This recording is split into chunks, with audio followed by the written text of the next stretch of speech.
Quemar la foto del rey, una foto como esta, con un mechero, se castigaba con penas de cárcel de 6 meses a 2 años.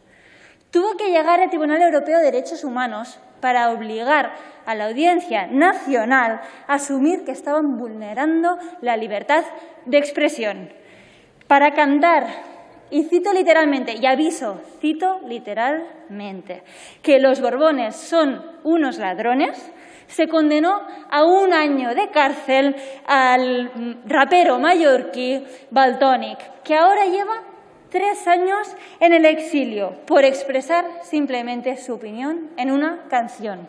Por criticar a la corrupción de la monarquía. Una vez supimos los casos de corrupción de Juan Carlos I, fueron denunciados Pere Aragonès, Toni Noguera, Ana Pontón y Teresa Rodríguez, a quienes les queremos mandar todo nuestro apoyo desde aquí. ¿Cuál es la diferencia entre quemar una foto del rey y cualquier otro?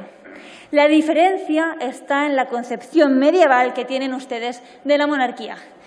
Pero, señorías, ya les avanzo que Juan Carlos I y Felipe VI no han sido reyes por la gracia de Dios, sino reyes por la gracia de Francisco Franco. Cada día nos dan más motivos para ser independentistas, desde la derecha española y también incluso desde la izquierda española. Queremos dejar de ser súbditos para pasar a ser ciudadanos, ciudadanos de una república catalana.